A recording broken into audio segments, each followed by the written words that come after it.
Olá! Hoje a gente vai embarcar numa jornada incrível pela história de uma ciência que tenta responder uma das perguntas mais básicas que existem: por que os seres vivos estão onde estão?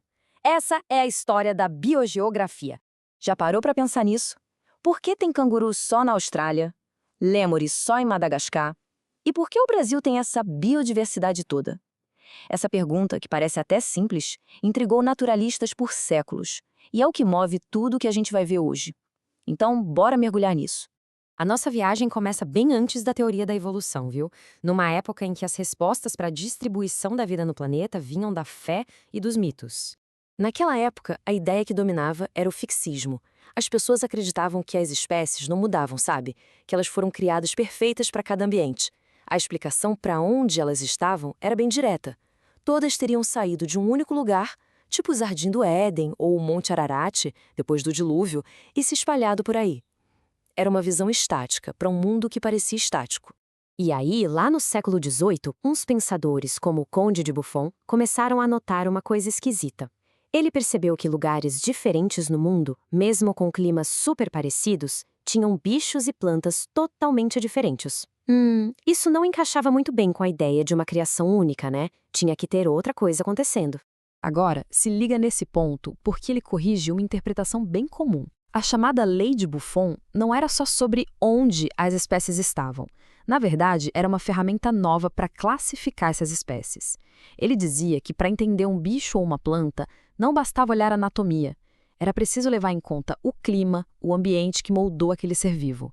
Foi um passo gigantesco, o começo da busca por causas e não só por descrições. O próximo salto enorme veio com Alexander von Humboldt. Esse cara era outro nível. Ele não só observava, ele media, ele mapeava tudo sistematicamente. O famoso Table Physique dele é uma verdadeira obra de arte, que mostra de um jeito visual como a vegetação vai mudando conforme a altitude, a temperatura e outros fatores. Humboldt basicamente transformou a geografia das plantas numa ciência de precisão. Agora vamos avançar um pouco no tempo, direto para o século XIX.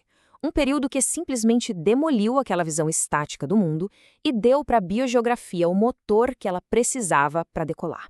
E aqui entram em cena Charles Darwin e Alfred Russel Wallace. Eles trouxeram a peça que faltava no quebra-cabeça. As teorias deles mostraram que a vida não é fixa, ela evolui. E o planeta Terra também não é estático, ele muda. Pronto, a biogeografia finalmente tinha uma explicação, um mecanismo para entender como novas espécies surgem e por que elas estão distribuídas desse jeito.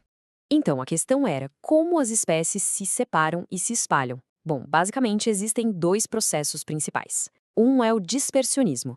É quando um grupo de animais ou sementes de plantas consegue, por conta própria, atravessar uma barreira que já existe.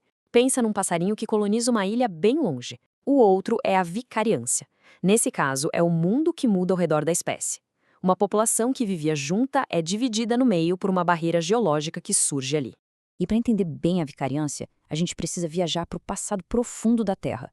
Houve um tempo em que todos os continentes que a gente conhece hoje estavam grudados, formando um supercontinente chamado Pangeia. Era um palco gigantesco onde a vida podia se espalhar sem ter que cruzar grandes oceanos. E aí, quando a Pangeia começou a se quebrar, a vicariância se tornou o grande motor da biodiversidade em escala global. Imagina só, populações inteiras que antes eram vizinhas foram separadas pela deriva dos continentes. Isolado por novos oceanos, cada grupo seguiu um caminho evolutivo próprio por milhões de anos. É por causa desse evento monumental que hoje a gente tem faunas e floras tão diferentes em cada canto do mundo. E esse aqui é um exemplo clássico de vicariância numa escala menor. Olha que interessante. Na Califórnia, uma população de salamandras foi dividida pelo surgimento de um vale bem seco no meio do território dela. Os grupos que foram para o leste e os que foram para o oeste do vale evoluíram isolados por tanto tempo que, quando se reencontraram lá no sul, já não conseguiam mais ter filhotes juntos. Tinham se tornado espécies diferentes. Agora vamos dar um salto para os séculos 20 e 21. Uma época em que a tecnologia simplesmente revolucionou o jeito de estudar a distribuição da vida no planeta. O contraste aqui é absurdo, né? A gente saiu dos cadernos de campo e dos mapas desenhados à mão para sistemas de informação que nos permitem enxergar o planeta inteiro como um sistema vivo, com dezenas de camadas de dados sobre clima, relevos, solo e, claro, sobre a vida. Hoje em dia, a biogeografia tem uma abordagem sistêmica ou geoecológica. A gente entende que a paisagem não é só um cenário passivo para a vida. É, na verdade, uma teia de componentes que interagem o tempo todo. A vegetação responde ao clima e ao solo, claro, mas ela também influencia o microclima e ajuda a formar o solo. Tá tudo conectado.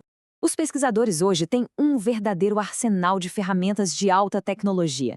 O GPS permite mapear a localização exata das espécies. O SIG junta essa informação com um monte de dados ambientais. E com modelos preditivos, a gente consegue até prever como a distribuição das espécies pode mudar no futuro por causa das alterações climáticas. Beleza, agora vamos trazer essa conversa para o nosso quintal. Como é que todas essas ideias globais se desenvolveram e ganharam uma cara própria aqui no Brasil, esse país com uma biodiversidade continental? A história aqui no Brasil ganha força com figuras gigantescas, como Aziz Absaber. A teoria dos refúgios dele foi genial. Ela explicou como, durante as eras do gelo, pedaços de floresta e cerrado sobreviveram em áreas protegidas, criando bolsões de diversidade que explicam muito da riqueza que a gente tem hoje. E mais tarde, Helmut Tropmeyer foi fundamental para consolidar essa visão sistêmica e moderna, ensinando a gente a enxergar a paisagem como um todo integrado. E tudo isso nos leva aos dias de hoje. O foco da biogeografia mudou. Não é mais só sobre descrever o mundo, mas sim sobre uma missão nova e muito urgente: ajudar a conservar esse mundo. O grande problema que a biogeografia da conservação enfrenta hoje é a fragmentação de habitats. Quando a gente quebra uma floresta em pedacinhos, a gente não está só diminuindo a área total. A gente está criando bordas que ficam expostas, alteram o clima local e, pior, isolam as populações, deixando elas muito mais vulneráveis. A solução para a fragmentação é a reconexão. E é aí que entram os corredores ecológicos. Eles são como faixas de vegetação que ligam esses fragmentos, funcionando como pontes para a vida selvagem. Eles permitem que os animais se movimentem, que as plantas se espalhem e que o fluxo de genes mantenha as populações saudáveis e fortes. E para fechar, a nossa história não estaria completa sem incluir o ator mais poderoso e complexo na distribuição da vida hoje em dia: a humanidade. Um conceito essencial hoje é o de sociodiversidade. Ele reconhece que a gente não vai conseguir fazer uma conservação que funcione de verdade só com tecnologia. É fundamental integrar o conhecimento ecológico profundo das comunidades indígenas, quilombolas e tradicionais. Eles entendem os ciclos da natureza, o uso sustentável dos recursos, eles leem os sinais de um ecossistema de um jeito que nenhum satélite consegue captar. O conhecimento deles é crucial. Então, de explicações com base em mitos até modelos de computador, a jornada da biogeografia reflete a nossa própria jornada para entender o planeta. Essa ciência nos deu as ferramentas não só para entender o passado, mas para a gente poder moldar um futuro onde a incrível diversidade da vida possa continuar a existir. A grande questão agora é: como a gente vai usar esse conhecimento?